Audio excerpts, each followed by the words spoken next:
Hello दोस्तों, आप सभी का स्वागत है मेरे यूट्यूब चैनल में। आज की कहानी है तो मेरा जुनून हो, भाग 58। कॉल के रिसीव होते ही करीम ने पूछा, मॉम, क्या सना वहाँ पर है? नहीं तो बेटा, क्या हुआ? सब ठीक तो है ना? दिव्या जी ने चिंता करते हुए पूछा। करीम ने थोड़ा उदास लहजे में कहा, हाँ, मैं भी रखता हूँ। करीम ने अभी इतना कहा ही था कि तभी दिव्या जी ने जल्दी से कहा, अरे अरे करीम, रुको, एक जरूरी बात थी सना के बारे में। और अब आगे। करीम ने दिव्या जी की बात सुनी और कॉल कट नहीं किया। सना का नाम सुनकर उसकी भौहें तन गई। उसने जल्दी से कहा, क्या बात है मॉम? करीम के सवाल पूछने पर दिव्या जी ने कहा, करीम, जब से सना हमारी बहू बनकर घर में आई है, हमने कोई पूजा नहीं रखी है और इसीलिए मैंने अपने पंडित जी से बात कर ली है। मैं चाहती हूँ कि तुम मेरी बहू को लेकर उस सत्यनारायण की कथा में शामिल हो। लेकिन मॉम, दिव्या जी की बात सुनकर करीम ने कुछ कहने के लिए मुंह खोला, लेकिन दिव्या जी ने उसकी बात को काटते हुए कहा, करीम, मैं कुछ दूसरा नहीं सुनना चाहती। अब जब तुमने फोन कर ही दिया है तो बात मानो। इतना कहते हुए दिव्या जी ने कॉल डिस्कनेक्ट कर दी। करीम ने फोन की तरफ देखा और सर हिलाया। उसके बाद करीम ने विहान को वापस केबिन में बुलाया और कहा, विहान, मिस्टर जोसेफ के साथ मीटिंग को रिशेड्यूल करो। व्हाट? लेकिन सर, अभी तो रात है।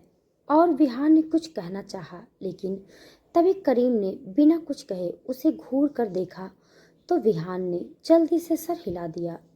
भला वो करीम की बात न मानने की गुस्ताखी कैसे कर सकता था? विहान को घूरने के बाद करीम ने सर दूसरी तरफ घुमा लिया और बाहर खिड़की की तरफ देखते हुए खुद से कहा, बेबी, आई एम कमिंग। इतना कहते हुए करीम आसमान को घूरता रहा। दूसरी तरफ हॉस्पिटल में सना का इलाज चालू हो गया था। डॉक्टर सौरभ अग्रवाल और पूरी टीम ने सना के इलाज को शुरू कर दिया था। वहीं हॉस्पिटल के कॉरिडोर में बैठी नैनी की आंखों में आंसू थे। उन्हें सच में सना से बहुत प्यार था। उनका प्यार होना लाजमी था, क्योंकि बचपन में उन्होंने सना की केयर की थी। नैनी की आंखों में आंसू देखकर अमर उनके पास आया और उसने बूढ़ी नैनी के कंधे पर हाथ रखते हुए कहा, बूढ़ी दादी, आपको मैडम की चिंता करने की जरूरत नहीं है। सब जल्दी ठीक हो जाएगा। बूढ़ी नैनी ने अमर को देखा। आज से पहले इतने पोलाइट गार्ड्स नहीं देखे थे। बूढ़ी नैनी ने जबरदस्ती स्माइल किया और कहा, मैं जानती हूँ मेरी बच्ची को कुछ नहीं होगा, लेकिन मैं ये नहीं जानती कि आप दोनों कौन हैं और मेरी बच्ची को मैडम क्यों कह रहे हैं। बूढ़ी नैनी के इतना पूछने पर राज और अमर ने एक दूसरे को देखा। उन्हें समझ नहीं आया कि उन्हें सच बताना चाहिए या नहीं। वो दोनों अभी कंफ्यूज थे। तभी उस वार्ड का दरवाजा खुला। उन तीनों की नज़र उस तरफ गई। वो नर्स जल्दी से चलकर अमर और राज के पास आई। उसने जल्दी से कहा, मिसेज कपूर के साथ कौन है? मिसेज कपूर? बूढ़ी नैनी की आंखों के सामने कुछ नाम घूमने लगे। नैनी ने अमर और राज की तरफ देखा। अमर ने जल्दी से आगे बढ़कर कहा, हम हैं मैडम के साथ, बताइए मैडम ठीक तो हैं? अमर के इतना कहते ही नर्स ने जल्दी से कहा, कुछ ठीक नहीं है। मिसेस कपूर की बॉडी में काफ़ी ब्लड बह गया है। उन्हें ब्लड की अर्जेंट ज़रूरत है और हमें ओ नेगेटिव ब्लड की ज़रूरत है और हॉस्पिटल के ब्लड बैंक में ये ब्लड मौजूद नहीं है। व्हाट? राज और अमर दोनों घबरा गए। उन्हें समझ नहीं आया कि अब उन्हें क्या करना चाहिए, लेकिन फिर भी उन्होंने जल्दी से ब्लड अरेंज करने के बारे में सोचा और कॉल्स पर कॉल्स करने लगे। कुछ देर पहले अमर ने विहान को कॉल करने की कोशिश की थी, लेकिन वो नहीं लगी थी। इसीलिए राज और अमर ने अपने लेवल पर ट्राई किया और आखिरकार एक आदमी का पता चला जो सना को खून देने के लिए तैयार था। राज ने कॉल पर अपनी बात खत्म करते हुए अमर से कहा, अमर, मैडम को ब्लड देने वाला आदमी मिल गया है। वो बस कुछ देर में यहाँ आने वाला है। अमर और नैनी की आंखों में चमक आ गई और उन लोगों ने वार्ड के अंदर देखा जहाँ सना बेहोश पड़ी थी। कुछ ही देर में वो आदमी भी आ गया। और फिर उसने सना को ब्रेड भी दिया। असल में वो एक 24 साल का लड़का था और पहनावे से एवरेज लग रहा था। वो यहाँ पर पैसों के लालच आया था। असल में राज ने उससे डील करी थी कि अगर वो सना को ब्लड देता है तो उसे एक अच्छा खासा अमाउंट दिया जाएगा। शायद उस लड़के को उस पैसों की ज़रूरत थी, इसीलिए वो बिना देर किए वहाँ पर आ गया। उस 24 साल के लड़के ने सना की ओर देखा भी नहीं और बिना देखे उसे ब्लड देकर वहाँ से चला गया। जल्दी ही सना का ऑपरेशन हो गया और वो बेहोश थी। इस वक्त उसके पास केवल 3 लोग थे, उसके दोनों बॉडीगार्ड्स अमर और राज। इनके अलावा उसकी नैनी। तीनों पूरी रात वार्ड के बाहर कॉरिडोर में बिना पलक झपकाए बैठे रहे। जैसे तैसे ये भारी रात कटी और फिर सुबह हुई। अगली सुबह सना को दूसरे वार्ड में शिफ्ट कर दिया गया। बूढ़ी नैनी सना का हाथ थामे उसके बगल में बैठी थी। वहाँ उस वक्त सिवाय नैनी के कोई नहीं था। तभी नैनी ने देखा कि सना ने अपनी आंखों को खोला। नैनी के चेहरे पर स्माइल आ गई। नैनी ने जल्दी से सना के हाथ को कसकर पकड़ा और कहा, मेरी बच्ची, तुम ठीक तो हो? आँख खोलने के साथ ही सना कंफ्यूज हो गई। वो घर पर थी और यहाँ कैसे आई? सना ने दिमाग पर जोर दिया और याद आया कि वो सीढ़ियों से नीचे गिर गई थी। सना ने नैनी की तरफ देखा और वो कुछ कहने ही वाली थी कि तभी कमरे का दरवाज़ा तेजी से खुला और हवा का एक तेज झोंका उस वार्ड में आया। सना और नैनी दोनों ने उस ओर देखा और उधर की तरफ देखते हुए सना बुदबुदाई, करीम। दरवाजे पर करीम खड़ा था और उसके आंखों में ज्वालामुखी के दहकते लावे की तरह गुस्सा उबाल मार रहा था। वहीं नैनी करीम को पहचानती नहीं थी, लेकिन उसका ये ऑरा देखकर उन्हें अंदर से ठंडापन महसूस हुआ और उससे भी ज़्यादा डरने की वजह ये थी कि करीम के पीछे जो था वो कोई और नहीं बल्कि सना के गार्ड्स अमर और राज थे। वो अमर ने कसकर एक आदमी के गले को पकड़ रखा था। उस आदमी के चेहरे को देखकर कोई भी आसानी से पता कर सकता था कि उसे बहुत बेरहमी से पीटा गया था। उस आदमी का चेहरा ही बदल गया था। वो आदमी कोई और नहीं बल्कि राजेश गुप्ता था, सना का पिता। सना ने अपने पिता की हालत देखी। उसके पिता की दोनों आंखों पर गहरा काला निशान था। होठों से खून आकर सूख गया था और हालत अधमरी सी हो गई थी। लाजमी था कि अपने मालिक की ये हालत देखकर नैनी का दिल दहल जाना था। वहीं बेड पर लेटी सना की आंखों में भी अपने पिता की ये हालत देखकर हैरानी हुई।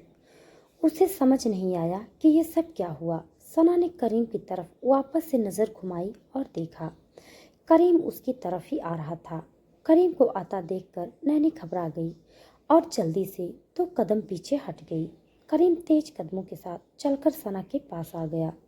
सना उसके चेहरे पर घबराहट और उसकी चिंता करते हुए उसे देख सकती थी। करीम ने जल्दी से आकर सना का हाथ पकड़ लिया और घबराते हुए, चिंता से भरे हुए उसने कहा, बेबी। सना ने करीम की हथेली को अपने हाथ में महसूस करते हुए कहा। करीम ने सना की हालत देखी। उसके सर पर पट्टी बंधी थी और हाथ पैर में थोड़ा चोट लगा था। करीम को गुस्सा आने लगा और उसने अपनी नज़र को घुमाकर राजेश की तरफ देखा। करीम के गुस्से से डर कर राजेश ने जल्दी से सर झुका लिया। सना ने उन्हें ऐसा करते देखा और फिर करीम का हाथ पकड़कर हल्के से हिलाया। करीम ने सना की तरफ देखा। सना जैसे कुछ कहना चाहती थी। उसकी आंखों में आंसू आ गए थे। करीम ने उसकी आंखों में आंसू देखा तो परेशान होते हुए कहा, क्या हुआ बेबी?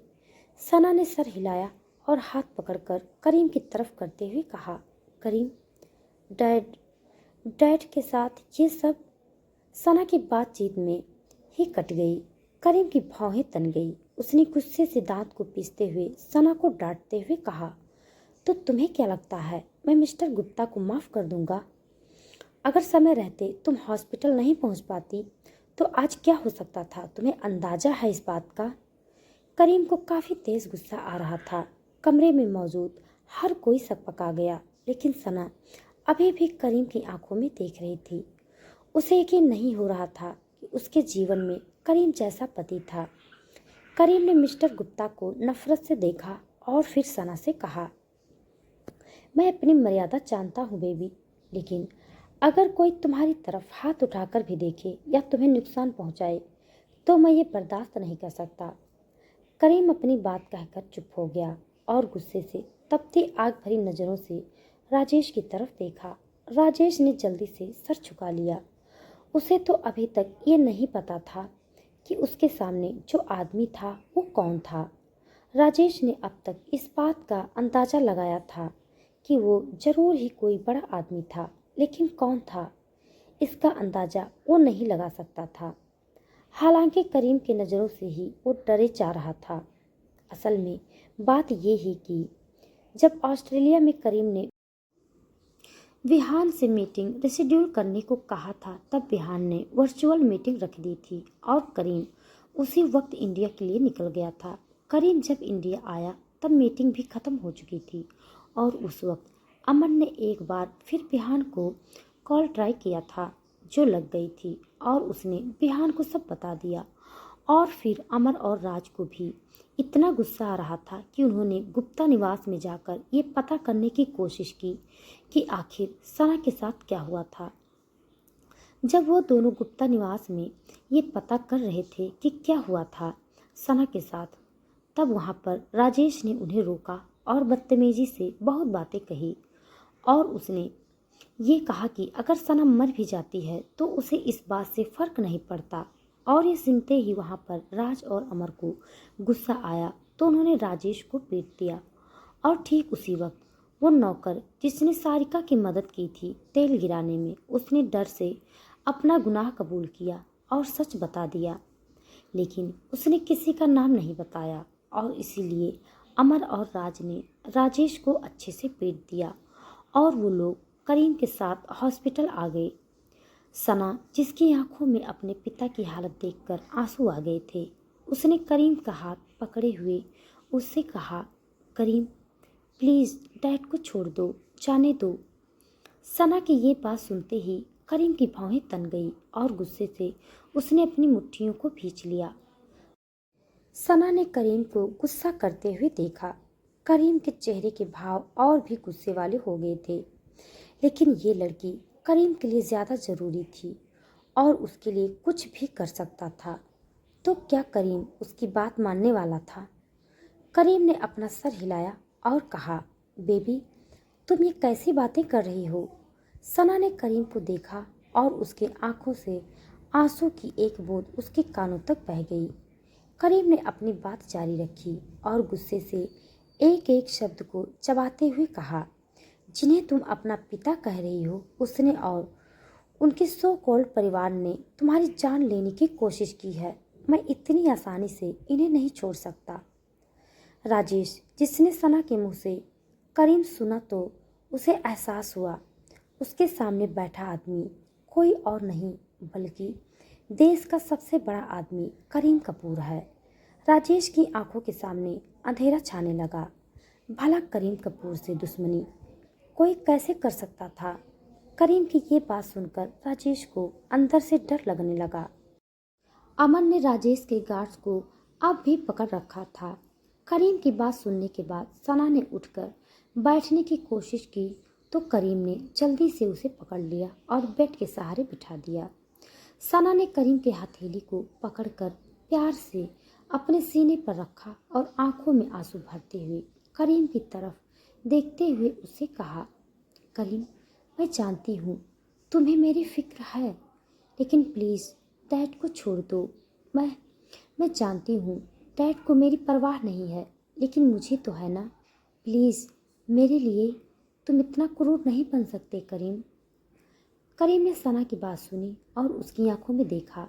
करीम को सना के शरीर पर लगा चोट देखकर दुख हो रहा था। ये लड़की क्यों हमेशा मुसीबत में फंस जाती है? करीम ने सना के गालों पर अपना हाथ घुमाया और फिर सना के आंसू को पोंछते हुए इशारे में रोने के लिए मना किया। करीम के ऐसा करने पर सना जबरदस्ती मुस्कुराने लगी। तभी करीम राजेश की तरफ पलटा। राजेश ने डर से नजर झुका ली आज एक पिता अपनी गलती के कारण अपनी ही बेटी और अपने दामाद के आगे सर झुकाए खड़ा था। असल बात तो ये थी कि अगर राजेश सना को पिता का प्यार देते तो करीम उनकी इज्जत अपने पिता के समान करता, लेकिन राजेश को तो सना के होने न होने से कोई फर्क नहीं पड़ता था। करीम ने राजेश की तरफ देखते हुए घूरा और फिर राज और अमर से अपने सख्त लहजे में कहा, अमर, राज, जाओ जाकर मिस्टर राजेश को इनके घर छोड़ाओ। अपनी बात कहते हुए करीम अजीब तरह से मुस्कुराया और कहा, और हाँ, ये मेक श्योर करना कि मिस्टर राजेश और उनका परिवार किसी भी तरह की खुशी उस घर में न मना पाए। करीम के चेहरे पर एक खतरनाक मुस्कुराहट थी। राज अमर तो जैसे करीम की बातों का सही मतलब समझ गए थे। उनके चेहरे पर भी मुस्कुराहट नाच रही थी, लेकिन राजेश की आंखों में दहशत और नैनी की आंखों में दहशत के साथ हैरानी दोनों कायम थी। अमन ने राजेश जी की गर्दन को पकड़ रखा था। उसने उनकी गर्दन पर पकड़ कसते हुए कहा, चलिए अब। राजेश तो डर से कांपने लगा। अमर राजेश को खींचकर ले जा रहा था, लेकिन राजेश ने उससे अपनी पकड़ छुड़ाई और जल्दी से भागकर सना के बेड के पास आ गया।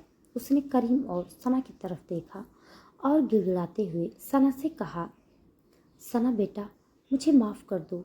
सना ने अपने पिता की तरफ आंखों में आंसू भरकर देखा। उसने अभी भी तो करीम से उनकी सज़ा माफ़ करवाई थी। करीम राजेश को खोने लगा। राजेश ने अपने हाथ जोड़ते हुए उससे कहा, अपने डैड को माफ़ कर दो प्लीज़।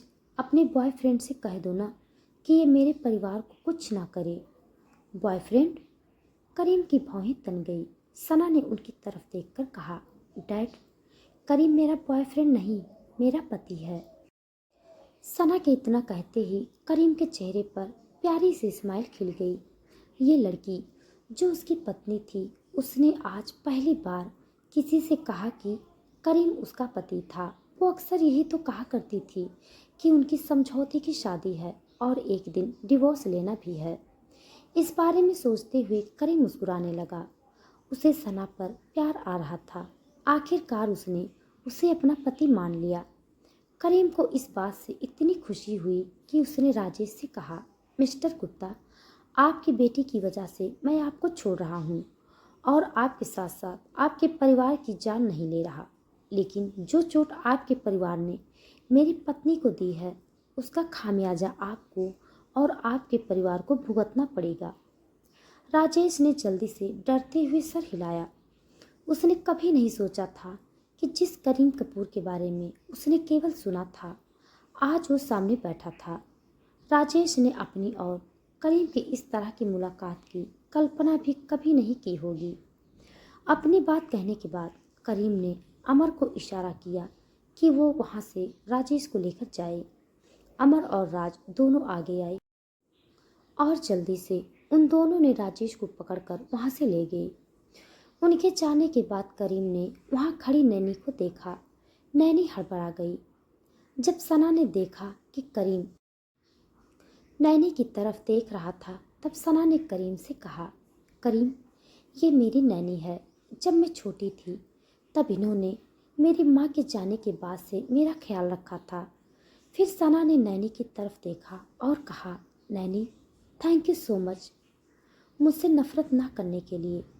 नैनी घबराए हुए चेहरे के साथ मुस्कुराने लगी। उन्हें करीम को देखकर एक दहशत महसूस हो रही थी। तो दोस्तों, आज के लिए बस इतना। इसके आगे का भाग जानने के लिए आप हमारे साथ बने रहिए। हमारी कहानी आप सबको कैसी लग रही है कमेंट बॉक्स में ज़रूर बताइएगा। तब तक के लिए धन्यवाद।